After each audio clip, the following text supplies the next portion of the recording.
नमस्कार दोस्तों, स्वागत है आपका अपने YouTube channel study with Dhananjay Mishra पर। आशा करते हैं आप सब बहुत अच्छे होंगे। मेरा नाम है धनंजय मिश्रा। दोस्तों, आज हम चर्चा करेंगे 24 अक्टूबर से संबंधित महत्वपूर्ण करेंट अफेयर्स के बारे में। तो आइए इस सीरीज को स्टार्ट करते हैं। इस सीरीज का पहला क्वेश्चन है कि हाल ही में किस राज्य सरकार ने एकीकृत आदर्श कृषि ग्राम योजना का शुभारंभ किया है? तो इसका सही उत्तर है ऑप्शन नंबर सी, उत्तराखंड। अभी हाल ही में उत्तराखंड सरकार ने एकीकृत आदर्श कृषि ग्राम योजना का शुभारंभ किया है। इस योजना के माध्यम से किसानों की अर्थव्यवस्था को मजबूत तथा उनके आय को दोगुना किया जाएगा। अब उत्तराखंड सरकार ने स्टार्ट किया है, तो उत्तराखंड के बारे में देख लेते हैं। उत्तराखंड की राजधानी देहरादून है और उत्तराखंड की दूसरी राजधानी गैरसैंण है, जो कि ग्रीष्मकालीन राजधानी है। उत्तराखंड के मुख्यमंत्री त्रिवेंद्र सिंह रावत हैं। उत्तराखंड के राज्यपाल बेबी रानी मौर्य हैं। उत्तराखंड में लोकसभा सीटों की संख्या 5 है, राज्यसभा सीटों की संख्या 3 है, विधानसभा सीटों की संख्या 71 है और उत्तराखंड में कुल 13 जिले हैं। जिम कॉर्बेट नेशनल पार्क और फूलों की घाटी चमोली, ये भी आपका उत्तराखंड में ही स्थित है। नैनीताल, राकसताल, खुरपाताल, ये सभी झीलें उत्तराखंड में ही स्थित हैं। आइए अब अगला प्रश्न देखते हैं। दूसरा प्रश्न है, हाल ही में किस राज्य सरकार ने स्मार्ट ब्लैक बोर्ड नामक योजना का शुभारंभ किया है? तो इसका सही उत्तर है ऑप्शन नंबर ए, तमिलनाडु। अभी हाल ही में तमिलनाडु सरकार ने स्मार्ट ब्लैक बोर्ड नामक योजना का शुभारंभ किया है। इस योजना का उद्देश्य एक बेहतर माहौल सुनिश्चित करने के साथ साथ डिजिटल इंडिया और आत्मनिर्भर भारत की ओर कदम बढ़ाना है। अब तमिलनाडु ने स्टार्ट किया है, तो तमिलनाडु के बारे में देख लेते हैं। तमिलनाडु की राजधानी चेन्नई है। तमिलनाडु के मुख्यमंत्री के पलानीस्वामी हैं। तमिलनाडु के राज्यपाल बनवारी लाल पुरोहित हैं। तमिलनाडु में लोकसभा सीटों की संख्या 39 है, राज्यसभा सीटों की संख्या 18 है, विधानसभा सीटों की संख्या 235 है और तमिलनाडु में कुल 32 जिले हैं। भरतनाट्यम तमिलनाडु का प्रमुख नृत्य है और अन्नामलाई टाइगर रिजर्व, ये भी आपका तमिलनाडु में ही स्थित है। आइए अब अगला प्रश्न देखते हैं। तीसरा प्रश्न है, हाल ही में किस राज्य सरकार ने बीपीएल परिवारों के लिए YSR बीमा नामक योजना का शुभारंभ किया है? तो इसका सही उत्तर है option number B, Andhra Pradesh. अभी हाल ही में आंध्र प्रदेश सरकार ने बीपीएल परिवारों के लिए YSR बीमा नामक योजना का शुभारंभ किया गया है और इस योजना का शुभारंभ आंध्र प्रदेश के मुख्यमंत्री जगन मोहन रेड्डी के द्वारा किया गया है।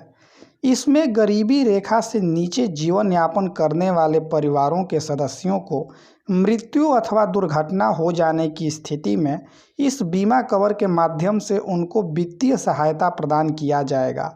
18 से 50 वर्ष के लोगों की अगर दुर्घटना में मृत्यु हो जाती है या आकस्मिक मृत्यु हो जाती है तो 5 लाख रुपए का वित्तीय सहायता, 51 से 70 वर्ष के लोगों के लिए 3 लाख रुपए का वित्तीय सहायता और सामान्य मृत्यु की स्थिति में 2 लाख रुपए का वित्तीय सहायता प्रदान किया जाएगा। आइए अब अगला प्रश्न देखते हैं। चौथा प्रश्न है, हाल ही में वेगा के नए ब्रांड एम्बेसडर कौन बने हैं? तो इसका सही उत्तर है option number C, Rohit Sharma. अभी हाल ही में रोहित शर्मा वेगा के नए ब्रांड एम्बेसडर बने हैं। वेगा एक भारत की प्रमुख ब्यूटी प्रोडक्ट है। दोस्तों, अगर आप इस वीडियो का PDF प्राप्त करना चाहते हैं तो डिस्क्रिप्शन में दिए गए टेलीग्राम के लिंक पर क्लिक करके आप टेलीग्राम ग्रुप को ज्वाइन कर सकते हैं या टेलीग्राम पर study with Dhananjay Mishra search करके भी आप इस ग्रुप को ज्वाइन कर सकते हैं। दोस्तों, अगर आप चैनल पर नए हैं तो चैनल को सब्सक्राइब कर लीजिएगा तथा बेल आइकन को अवश्य दबा लीजिएगा। आइए अब अगला प्रश्न देखते हैं।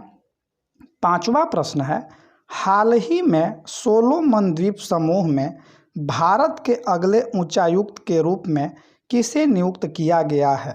तो इसका सही उत्तर है ऑप्शन नंबर ए, सुशील कुमार सिंघल। अभी हाल ही में सुशील कुमार सिंघल को सोलोमन द्वीप समूह में भारत के अगले उच्चायुक्त के रूप में नियुक्त किया गया है। सुशील कुमार सिंघल यह सन 2000 बैच के IFS अधिकारी हैं और यह वर्तमान में पापुआ न्यू गिनी में भारत के उच्चायुक्त के रूप में कार्यरत हैं। अब सोलोमन द्वीप में इनको नियुक्त किया गया है, तो सोलोमन द्वीप के बारे में देख लेते हैं। सोलोमन द्वीप की राजधानी होनियारा है और सोलोमन द्वीप की मुद्रा डॉलर है। आइए अब अगला प्रश्न देखते हैं। छठवां प्रश्न है, outstanding person of the world 2020 से किसे सम्मानित किया जाएगा? तो इसका सही उत्तर है option number A, doctor Jayjini Varghese. अभी हाल ही में डॉक्टर जयजिनी वर्गीस को outstanding person of the world 2020 से सम्मानित करने का घोषणा किया गया है और यह एक ब्रिटेन की भारतीय मूल की प्लास्टिक सर्जन है और इनको स्तन कैंसर के निदान और उपचार के लिए इस पुरस्कार से सम्मानित करने के लिए जो है कि नामित किया गया है और इनको दिया जाएगा। आइए अब अगला प्रश्न देखते हैं। सातवां प्रश्न है, हाल ही में KJ मोहम्मद का निधन हुआ है, वह किस क्षेत्र से संबंधित थे? तो इसका सही उत्तर है ऑप्शन नंबर डी, उपरोक्त सभी, अर्थात प्लेबैक सिंगर, संगीत निर्देशक और अभिनेता। अभी हाल ही में KJ मोहम्मद का निधन हुआ है। यह एक प्रसिद्ध प्लेबैक सिंगर थे, संगीत निर्देशक थे और इसके साथ साथ यह एक प्रसिद्ध अभिनेता भी थे। इनका हाल ही में निधन हो गया है। आइए अब अगला प्रश्न देखते हैं। आठवां प्रश्न है, हाल ही में चुनाव आयोग ने खर्च की सीमा से जुड़े मुद्दों की जांच करने के लिए किसकी अध्यक्षता में समिति का गठन किया है? तो इसका सही उत्तर है ऑप्शन नंबर सी, ए और बी दोनों, अर्थात हरीश कुमार और उमेश सिन्हा। अभी हाल ही में निर्वाचन आयोग ने हरीश कुमार और उमेश सिन्हा की जो है कि अध्यक्षता में एक समिति का गठन किया है जो कि चुनाव में होने वाले खर्चों की सीमा से जुड़े मुद्दों की जांच करने पर ये अपना रिपोर्ट 120 दिन के अंदर चुनाव आयोग को सौंपेंगे। अब निर्वाचन आयोग के बारे में देख लेते हैं। निर्वाचन आयोग का स्थापना 25 जनवरी 1950 को हुआ था। निर्वाचन आयोग का हेडक्वार्टर नई दिल्ली में स्थित है और वर्तमान में निर्वाचन आयोग के मुख्य चुनाव आयुक्त सुनील अरोड़ा हैं और प्रत्येक वर्ष 25 जनवरी को मतदाता दिवस के रूप में मनाया जाता है। आइए अब अगला प्रश्न देखते हैं। 9वां प्रश्न है, हाल ही में INS कावारती को कहां पर भारतीय नौसेना में कमीशन किया गया है? तो इसका सही उत्तर है ऑप्शन नंबर बी, विशाखापट्टनम। अभी हाल ही में विशाखापट्टनम में INS कावारती को भारतीय नौसेना में कमीशन किया गया है। INS कावारती यह एक anti submarine warfare stealth corvette है और इसको निर्माण जो है कि garden rich ship builders and engineers Kolkata के द्वारा किया गया है और वर्तमान में भारतीय नौसेना प्रमुख एडमिरल करमवीर सिंह हैं। आइए अब अगला प्रश्न देखते हैं। 10वां प्रश्न है, हाल ही में विश्व हिम तेंदुआ दिवस कब मनाया गया है? तो इसका सही उत्तर है ऑप्शन नंबर डी, 23 अक्टूबर। अभी हाल ही में 23 अक्टूबर को विश्व हिम तेंदुआ दिवस के रूप में मनाया गया है और पहली बार विश्व हिम तेंदुआ दिवस 2014 में मनाया गया था और 2014 से अब तक प्रत्येक वर्ष 23 अक्टूबर को विश्व हिम तेंदुआ दिवस के रूप में मनाया जाता है। आइए अब कल का प्रश्न देखते हैं जिसका सही उत्तर बहुत से लोगों ने कमेंट बॉक्स में कमेंट करके बताया है। तो कल का प्रश्न था कि हाल ही में 200 IPL मैच खेलने वाले पहले क्रिकेटर कौन बने हैं? तो इसका सही उत्तर था ऑप्शन नंबर ए, महेंद्र सिंह धोनी। अभी हाल ही में महेंद्र सिंह धोनी 200 आईपीएल मैच खेलने वाले पहले क्रिकेटर बने हैं और इस प्रश्न का सही उत्तर देने वालों का नाम इस प्रकार है: रितु ओझा जी, सर्वेश काजी जी, संदीप जी, अमित कुमार जी, आशीष सिंह जी, जितेंद्र कुमार जी। आइए अब आज का प्रश्न देखते हैं, जिसका सही उत्तर आप लोग कमेंट बॉक्स में कमेंट करके बताइएगा। तो आज का प्रश्न है कि हाल ही में आसन कंजर्वेशन रिजर्व को किस राज्य का पहला रामसर स्थल घोषित किया गया है?